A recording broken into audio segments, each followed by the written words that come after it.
Le chœur vient de chanter « Celui-ci est mon fils bien-aimé ».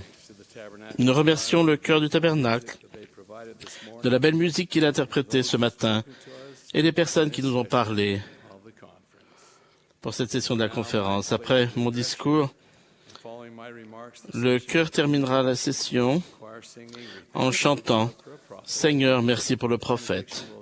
Donald L. Alstrom, des 70, fera ensuite la prière de clôture. La dernière session de cette conférence commencera à 14 heures cet après-midi. Mes frères et sœurs, je vous aime. Je me sens petit devant la responsabilité de m'adresser à vous, mais je suis reconnaissant de pouvoir le faire. Depuis notre rencontre lors de la dernière conférence générale il y a 6 mois, il y a eu constamment des indications que la situation du monde n'est pas comme nous le souhaiterions. L'économie mondiale, qui semblait fléchir il y a 6 mois, semble maintenant plonger à pic. Et depuis plusieurs semaines, la situation financière est plutôt sinistre. De plus, les valeurs morales de la société continuent de déraper. Les gens qui essayent de les protéger sont souvent l'objet de railleries et parfois de manifestations et de persécutions. Nous continuons de voir des guerres, des catastrophes naturelles et des malheurs personnels. Il serait facile de voir l'avenir avec découragement et cynisme, ou même d'avoir peur de ce qui pourrait arriver si nous nous permettions de nous arrêter que sur ce qui ne va pas dans le monde et dans notre vie. Mais aujourd'hui, je voudrais que nous détournions nos pensées et notre attitude des problèmes qui nous entourent pour nous concentrer sur nos bénédictions de membres de l'Église. L'apôtre Paul a déclaré « Car ce n'est pas un esprit de timidité que Dieu nous a donné, mais un esprit de force, d'amour et de sagesse. » Aucun de nous ne traverse la vie sans problème et sans difficulté, et parfois sans tragédie et sans malheur. Après tout, nous sommes en grande partie ici pour apprendre et progresser grâce à cela. Nous savons qu'il y aura des moments où nous allons souffrir, où nous allons pleurer, où nous serons attristés. Toutefois, il nous est dit, Adam tomba pour que les hommes fussent, et les hommes sont pour avoir de la joie. Comment pouvons-nous avoir de la joie, malgré tout ce que nous risquons d'affronter? Je cite encore les Écritures. Prenez courage et ne craignez pas, car moi, le Seigneur, je suis avec vous, et je me tiendrai à vos côtés. L'histoire de l'Église dans notre dispensation, celle de la plénitude des temps, fourmille d'expériences de gens qui ont eu des difficultés, mais qui sont restés inébranlables et qui ont pris courage en mettant l'évangile de Jésus-Christ au centre de leur vie. C'est cette attitude qui nous permettra de surmonter tout ce que nous pourrons rencontrer. Cela ne supprimera pas nos difficultés, mais cela nous permettra d'y faire face, de les affronter carrément et d'en sortir victorieux. Les exemples de toutes les personnes qui, dans des situations difficiles, ont persévéré, réussi et trouvé la force dont elles avaient besoin grâce à leur foi en l'Évangile et au Sauveur, sont trop nombreuses pour qu'on les mentionne tous. Je vais quand même vous donner 3 de ces exemples ce matin. Premièrement, un exemple de ma famille, une expérience émouvante qui a toujours été une source d'inspiration pour moi. Mes arrière-grands-parents maternels, Gibson et Cecilia Sharp Condy, vivaient à Clackmannan, en Écosse. Ils venaient de familles de mineurs. Ils étaient en paix avec le monde, entourés des membres de leur famille et d'amis. Ils étaient assez bien logés dans un pays qu'ils aimaient. Puis, ils ont écouté le message de missionnaire de l'Église de Jésus-Christ des saints des derniers jours. Et au plus profond de leur âme, ils ont été convertis.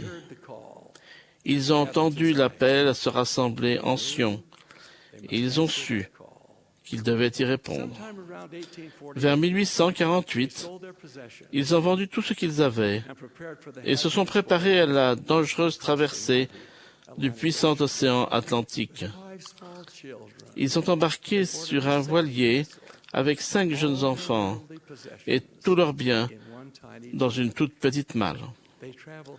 La traversée de près de 5000 kilomètres a duré 8 longues semaines, puis épuisantes, d'observation et d'attente sur une mer hasardeuse. Ils avaient peu de nourriture, peu d'eau, et pas d'autre aide que ce qu'ils pouvaient trouver sur ce petit navire. Dans cette situation éprouvante, le jeune Nathaniel est tombé malade. Il n'y avait pas de médecin, pas de magasin où acheter un médicament pour soulager sa souffrance. Ils observaient, ils priaient, ils attendaient et ils pleuraient, tandis que jour après jour, son état s'aggravait. Quand finalement, il a été emporté par la mort, ils ont eu le cœur brisé.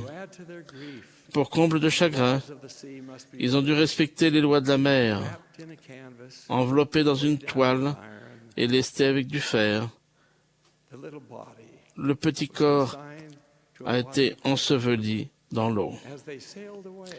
Tandis que le bateau s'éloignait, les parents, le cœur brisé, ont éprouvé une douleur écrasante. Mais avec la foi née de leur profonde conviction de la vérité et de leur amour du Seigneur, Gibson et Cecilia ont tenu bon. Ils ont été réconfortés par les paroles du Seigneur. Vous aurez des tribulations dans le monde, mais prenez courage. J'ai vaincu le monde. Combien je suis reconnaissant à mes ancêtres qui ont eu la foi de quitter leur maison et leur famille pour partir vers Sion, qui ont fait des sacrifices que je peux à peine imaginer. Je remercie mon Père Céleste de l'exemple de foi, de courage et de détermination que Gibson et Cecilia Sharp Grundy nous ont donné à moi et à toute leur postérité. Je veux maintenant parler d'un homme gentil, rempli de foi, qui personnifiait la paix et la joie que l'évangile de Jésus-Christ peut apporter dans une vie. Par une fin de soirée, j'ai vu John Groberg dans l'assistance et je sais qu'il se souviendra de cette expérience. Par une fin de soirée, dans une île du Pacifique, un petit bateau est arrivé en silence à son point d'amarrage le long d'un quai rudimentaire. Deux Polynésiennes ont aidé Mélie Moulipola à sortir du bateau et l'ont guidé jusqu'au sentier, souvent utilisé, menant à la route du village. Les femmes s'émerveillaient du scintillement des étoiles dans le ciel obscur. La lune les guidait le long du chemin. Cependant,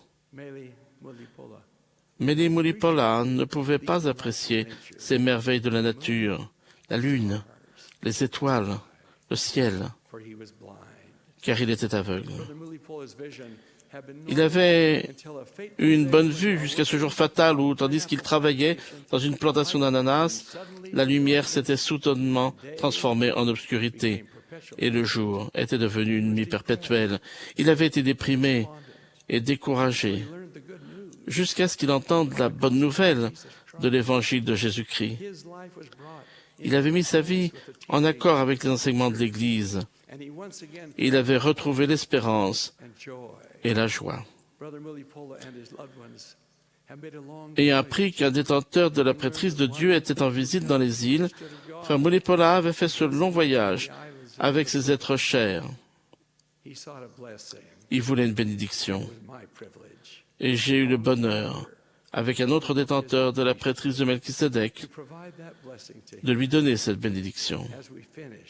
Alors que nous terminions, j'ai remarqué que des larmes coulaient de ses yeux aveugles, baignaient ses joues brunes et tombaient jusque sur la robe de son pays. Il est tombé à genoux et il a fait cette prière. Ô Dieu, tu sais que je suis aveugle. Tes serviteurs m'ont béni pour que je retrouve la vue, que par ta sagesse je revoie la lumière ou que je reste dans l'obscurité tous les jours de ma vie. Je serai éternellement reconnaissant de la véracité de ton évangile que je peux maintenant voir et qui m'apporte la lumière de la vie. Il s'est relevé et en souriant, nous a remercié de lui avoir donné une bénédiction, puis il a disparu dans la nuit tranquille. Il est venu en silence, il est reparti en silence, mais je n'oublierai jamais sa présence. Je repense au message du Maître.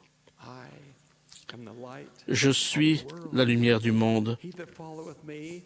Celui qui me suit ne marchera point dans les ténèbres, mais il aura la lumière de la vie. Mes frères et sœurs, chacun de nous possède cette lumière dans sa vie. Nous ne sommes pas laissés seuls, aussi sombre que soit notre chemin. J'aime ces mots de Louise Haskins. Je cite, « J'ai demandé au gardien de la porte de l'année, « Donne-moi une lumière pour que je puisse cheminer en toute sécurité dans l'inconnu. » Il a répondu, « Avance dans les ténèbres et mets ta main dans celle de Dieu. Ce sera pour toi mieux qu'une lumière et plus sûr qu'un chemin connu. » Fin de citation.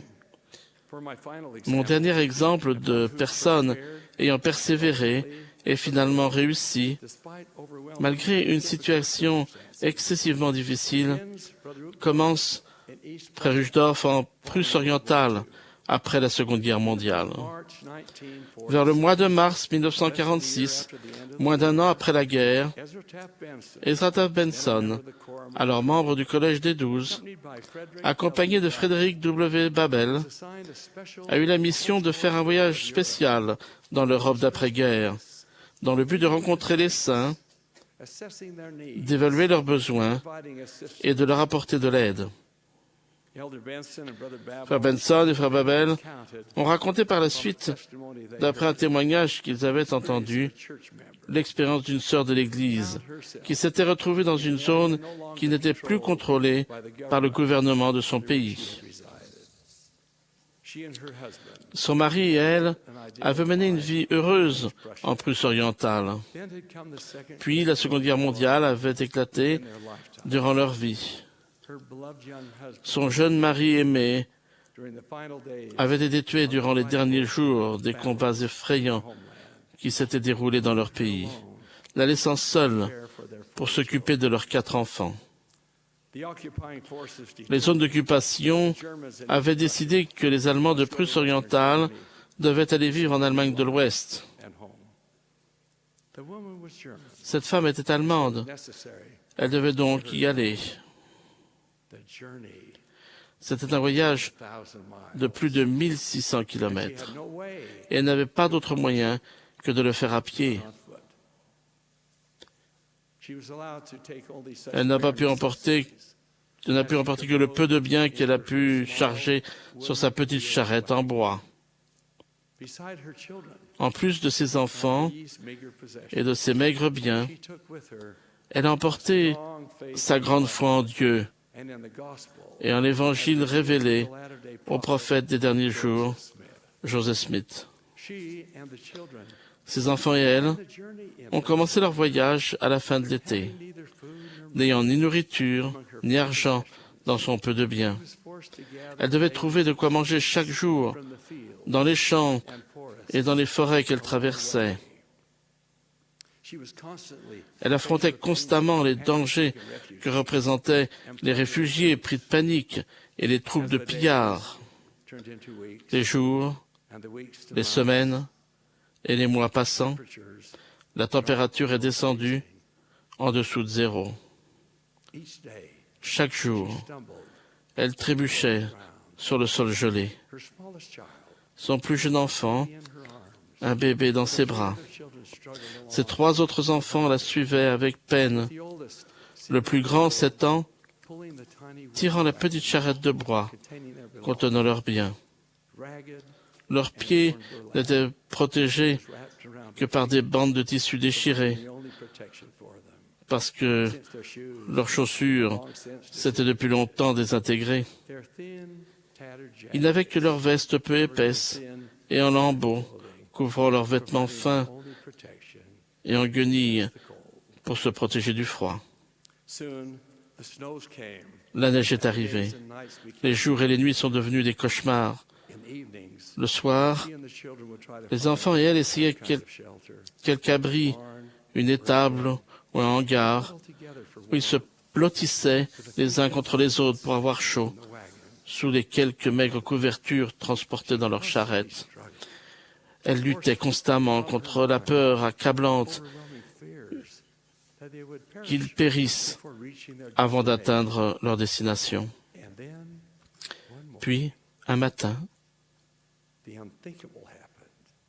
l'impensable s'est produit. En se réveillant, elle a senti son cœur se glacer. La forme minuscule de sa petite fille de 3 ans était froide et immobile. Elle a compris que la mort était venue prendre l'enfant. Accablée de chagrin, elle savait qu'elle devait néanmoins continuer avec les autres enfants. Mais d'abord, avec le seul outil qu'elle avait, une cuillère à soupe, elle a creusé une tombe dans le sol gelé pour sa chère petite. Et la mort allait revenir plusieurs fois durant ce voyage. Son fils de 7 ans est mort, de faim ou de froid ou des deux. Sa seule pelle a encore été la cuillère. Elle a encore creusé heure après heure pour allonger doucement dans la terre les restes mortels de son fils. Ensuite, son fils de 5 ans est mort et elle a encore utilisé sa cuillère comme pelle. Elle était consumée par le désespoir. Il ne lui restait plus que son tout petit bébé. Et la pauvre petite s'affaiblissait. Finalement, alors qu'elle s'approchait de la fin de son voyage, le bébé est mort dans ses bras. Elle n'avait plus la cuillère. Alors, heure après heure, elle a creusé, à main nue, une tombe dans la terre gelée. Son chagrin est devenu insupportable. Comment était-il possible qu'elle soit à genoux, dans la neige, à côté de la tombe de son dernier enfant? Elle avait perdu son mari et tous ses enfants. Elle avait abandonné ses biens terrestres, sa maison et même son pays natal. Dans ce moment de chagrin extrême et de confusion totale, il lui semblait que son cœur allait littéralement se briser. Elle se demandait avec désespoir comment elle pourrait mettre fin à sa vie, comme le faisaient tant de ses concitoyens. Comme il serait facile de sauter d'un pont tout proche, pensait-elle, ou de se jeter devant un train qui arrive. Et puis, alors qu'elle était assaillie par ses pensées, quelque chose en elle lui a dit « Mets-toi à genoux et prie ». Elle a ignoré cette inspiration jusqu'à ce qu'elle ne puisse plus y résister. Elle s'est agenouillée et a prié avec plus de ferveur que jamais auparavant. Cher Père céleste, je ne sais pas comment je peux continuer. Je n'ai plus rien que ma foi en toi. Je ressens, Père, au milieu de la désolation de mon âme, une gratitude immense pour le sacrifice expiatoire de ton Fils, Jésus-Christ. Je ne sais pas comment exprimer mon amour pour lui. Je sais que grâce à ses souffrances et à sa mort, je vivrai de nouveau avec ma famille, que parce qu'il a rompu les chaînes de la mort, je reverrai mes enfants et j'aurai la joie de les élever. Bien que je n'ai pas en ce moment le désir de vivre, je le ferai, afin que nous puissions être réunis en famille et retourner ensemble à toi. Quand elle a finalement atteint sa destination, Karlsruhe, en Allemagne, elle était squelettique. Frère Babel a dit que son visage était d'un violet gris, ses yeux étaient rouges et gonflés, ses articulations protubérantes. Elle était littéralement dans un état avancé de dénutrition. Lors d'une réunion d'église, peu de temps après, elle a rendu un témoignage magnifique, disant que de toutes les personnes souffrantes de son pays attristées, elle était l'une des plus heureuses parce qu'elle savait que Dieu vit, que Jésus est le Christ et qu'il est mort et ressuscité pour que nous puissions revivre. Elle a témoigné qu'elle savait que si elle continuait fidèlement jusqu'à la fin, elle retrouverait sa famille qu'elle avait perdue et qu'elle serait sauvée dans le royaume céleste de Dieu. Dans les Saintes Écritures, nous lisons « Mais voici, les justes, les saints du Saint d'Israël, ceux qui ont cru en lui, ceux qui ont enduré les croix du monde, hériteront le royaume de Dieu, et leur joie sera pleine à jamais. » Je vous témoigne que les bénédictions qui nous sont promises sont au-delà de toute mesure. Même si les nuages annonciateurs d'orage se rassemblent, même si la pluie se déverse sur nous, notre connaissance de l'Évangile et notre amour de notre Père Céleste et de notre Sauveur nous consoleront, nous soutiendront et nous apporteront la joie au cœur si nous sommes fidèles et si nous respectons les commandements. Rien dans ce monde ne pourra nous vaincre. Mes chers frères et sœurs, ne craignez pas, rassurez-vous, l'avenir est aussi brillant que votre foi. Je déclare que Dieu vit et qu'il entend nos prières et y répond. Son Fils Jésus-Christ est notre Sauveur et notre Rédempteur. Les bénédictions des cieux nous attendent. Au nom de Jésus-Christ. Amen.